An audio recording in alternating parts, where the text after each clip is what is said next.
সবাইকে ওয়েলকাম জানাই Bose science YouTube চ্যানেলে। আমি সোমনাথ। যত সময় বেস্ট নয় তত সময় রেস্ট নয়। আজকের ভিডিওটা হচ্ছে তোমাদের ক্লাস 12-এর ফিজিক্সের সায়েন্সের পার্ট 2। কালকে আমি অপটিক্সের আর পরের পার্টটুকু সেমিকন্ডাক্টর মানে আধুনিক পদার্থবিদ্যা তোমাদের কোনো সাজেশন দিইনি। তার আগে যে ইলেকট্রিসিটি পর্যন্ত এবং কারেন্ট ইলেকট্রিসিটি এবং তার আগে স্ট্যাটিক ইলেকট্রিসিটি এবং ইলেকট্রোম্যাগনেটিজমের উপরে তোমাদের ভিডিও দিয়েছিলাম যে কোন কোন কোশ্চেনগুলো এবছরের জন্য ইম্পর্টেন্ট, সেগুলো দিয়েছিলাম। গত বছরও কমন আসছিল, এবছর দেখবে তোমরা পরীক্ষায় যাবে সব কমন আসবে এটা কথা বলছি না, দেবে তোমরা কমন ওইখান থেকে পরীক্ষায় প্রশ্ন অবশ্যই পাবে।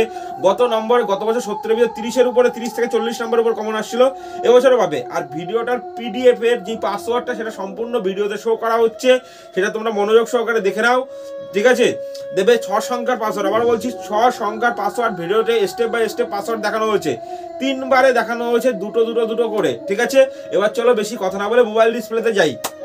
এবার দেখো চলে আসে এই মোবাইল ডিসপ্লেতে আলোর উপর তোমার 14 নাম্বার আসে, ঠিক আছে? দেখাও যে অবতল দর্পণের ক্ষেত্রে বক্রতা কেন্দ্রে কোনো বস্তুকে রাখলে তার প্রতিবিম্বের দৈর্ঘ্য একই হবে।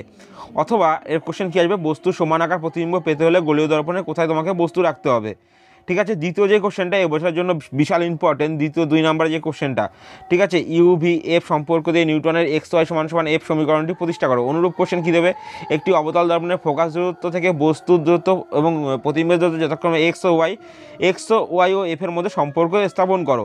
2 নম্বরের কোশ্চেনটা কিন্তু বেশি ইম্পর্টেন্ট। বলেছে একটি পাত্রে কিছু তরল আছে, তরলকে লম্ব দেখলে প্রকৃত গভীরতা প্রতিসারাঙ্কের মধ্যে সম্পর্কটি স্থাপন করো, ঠিক আছে? তারপরে বলেছে যে আপাত সরণ কি, এই ক্ষেত্রে আপাত সরণ নির্ণয় করো। সংকট কোণ অভ্যন্তরীণ পূর্ণ প্রতিফলন কাকে বলে, সংকট কোণের মান নির্ভর করে কী করে, অভ্যন্তরীণ পূর্ণ প্রতিফলনের শর্ত নির্ণয় করো। সংকট কোণ এবং লঘুতর ঘনতর মাধ্যমের ক্ষেত্রে প্রতিসরণের সাথে সম্পর্কটি প্রতিষ্ঠা করো। এটা খুব ইম্পর্টেন্ট কোশ্চেন। তারপরে বলেছে এই যে পরের যেই আমি 5 দাগটা বলবো এইটা দিতে পারে। দেখো একটি দীর্ঘ বস্তুর প্রতিসারণের প্রতিসারাঙ্কের মধ্যে গভীরতায় রয়েছে। দেখাও যে শঙ্কুর যে বৃত্তাকার ভূমি দিয়ে আলো নির্গত হবে তার ব্যাসার্ধ হবে r=h/√μ² - 1। অথবা জলাশয় বা গভীরতায় কোনো দর্শকের চোখের পৃষ্ঠতলের ক্ষেত্রফল নির্ণয় করো। গোলকের ব্যাসার্ধের গোলকের চিত্রযুক্ত দর্পণের মতন দেখাও যে এইটা, এই যে নিচে যেই সমীকরণটা লেখা আছে সেটা। দেখো 6 দাগ ইম্পর্টেন্ট কোশ্চেন। আলোকবাহী তন্তু বা অপটিক্যাল ফাইবার কি, এর কার্যনীতি ব্যাখ্যা করো। আলোকবাহী তন্তুর মধ্যে কিভাবে আলো যায় চিত্রসহ ব্যাখ্যা করো।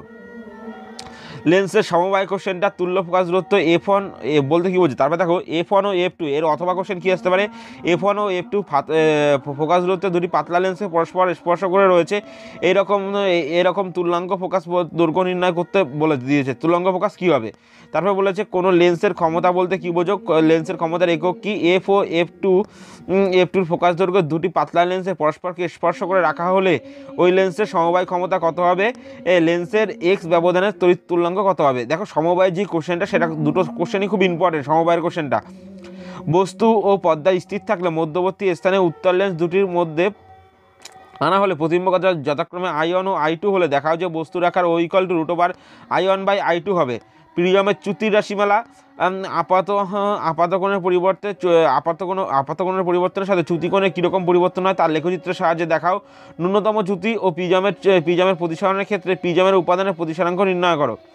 চোখের উপযোজন এবং চশমা দিয়ে যে অঙ্কটা রয়েছে সেটা ইম্পর্টেন্ট তোমাদের জন্য।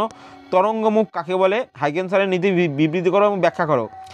আলোর ব্যতিচার বলতে কী বোঝো, গঠনমূলক ব্যতিচার, ধ্বংসাত্মক ব্যতিচার কি, ইয়ংয়ের দ্বিরেখাচিত্র পরীক্ষায় ব্যতিচারের ঝলসার উৎপত্তি পদ্ধতি ব্যাখ্যা করো। অথবা কোশ্চেন কীভাবে উপযুক্ত চিত্র সহকারে ইয়ংয়ের দ্বিরেখাচিত্র পরীক্ষাটি বর্ণনা করো। তারপরে বলেছে দেখো 14 দাগ সুসংগত আলোকগুচ্ছ। এই কোশ্চেন লাস্টে যে দুটো কোশ্চেন সুসংগত আলোকগুচ্ছ দিয়ে ইম্পর্টেন্ট, কারণ লাস্ট কয়েক বছর এটা কোশ্চেন দেয়নি।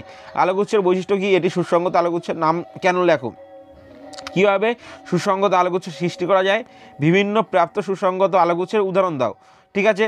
ব্যতিচার প্রক্রিয়ায় নিত্যতা সূত্র মান্য করে যুক্তি দাও। স্থায়ী ব্যতিচার বলতে কী বোঝো, স্থায়ী ব্যতিচার সজ্জা বলতে কী বোঝো, স্থায়ী ব্যতিচারের শর্তগুলি বিবৃত করো। 17 দাগের কোশ্চেন হচ্ছে প্রতিসরণের সূত্রে অভ্যন্তরীণ পূর্ণ প্রতিফলন ব্যাখ্যা করো। সংকট কোণ ও ঘনমাধ্যমের প্রতিসারাঙ্কের মধ্যে সম্পর্ক নির্ণয় করো। 18 দাগ পরম প্রতিসারাঙ্ক এবং আপেক্ষিক প্রতিসারাঙ্কের সংজ্ঞা দাও, এদের মধ্যে সম্পর্ক নির্ণয় করো। কন্ডামডাত্ত দিয়ে 4 নাম্বার আসবে ডি বগলির নীতি। ডি বগলির তরঙ্গদৈর্ঘ্য বলতে কী বোঝো, নিবৃত্ত বিভব কি আপতিত আলোকরশ্মির প্রাবল্য এবং কম্পাঙ্কের উপর নির্ভর করে ব্যাখ্যা করো। আলোক তড়িৎ নিঃসরণের ক্ষেত্রে নিবৃত্ত বিভব বলতে কী বোঝো। ডেভিসন ও গরমার পরীক্ষার কি সিদ্ধান্তে উপনীত হয়েছিল, বস্তু তরঙ্গ ও বস্তু কী ধরনের তরঙ্গ ব্যাখ্যা করো। আইনস্টাইনের আলোক তড়িৎ ক্রিয়া সমীকরণটি লেখো এবং ব্যবহারিক চিহ্নগুলো উল্লেখ করো। এই সমীকরণ থেকে আলোক তড়িৎ ক্রিয়ার সম্পর্ক বৈশিষ্ট্যগুলি ব্যাখ্যা করো। এই যে পার্টটা রয়েছে, এই 4 দাগের কোশ্চেনটা খুব ইম্পর্টেন্ট। এই যে সেকেন্ড পার্টটা যেটা বলে দিলাম, তারপর হচ্ছে আলোক তড়িৎ ক্রিয়ার সূত্রগুলি বিবৃত করো এবং আলোক তড়িৎ ক্রিয়ার বৈশিষ্ট্য লেখো। 6 দাগ আছে সূচনা কম্পাঙ্ক কি, কার্য অপেক্ষের সাথে সম্পর্ক নির্ণয় করো। এক্স রশ্মি উৎপাদন ও আলোক তড়িৎ ক্রিয়া পরস্পর বিপরীত ঘটনা ব্যাখ্যা করো। নিয়ে পরমাণু নিউক্লিয়াস থেকে 6 নাম্বার আসবে, ঠিক আছে। এইখান থেকে কিন্তু অঙ্ক দেয়, পরমাণু নিউক্লিয়াস থেকে একটা অঙ্ক দেয় প্রতি বছর। পরমাণু গঠন সম্পর্কে বোর তত্ত্বের স্বীকার্যগুলি লেখো। বোর তত্ত্বের প্রয়োগ করে এনতম কক্ষপথের ব্যাসার্ধ নির্ণয় করো। বৈশিষ্ট্যমূলক এক্স রশ্মির উৎপত্তির কারণ কি, এই রশ্মি বৈশিষ্ট্যমূলক বলা হয় কেন, মৌলের কোন ধর্মের উপর ভিত্তি করে এক্স রশ্মির কম্পাঙ্ক নির্ভর করা হয় এবং কিভাবে। এটা কিন্তু খুব ইম্পর্টেন্ট, বৈশিষ্ট্যমূলক এক্স রশ্মিটা, ঠিক আছে।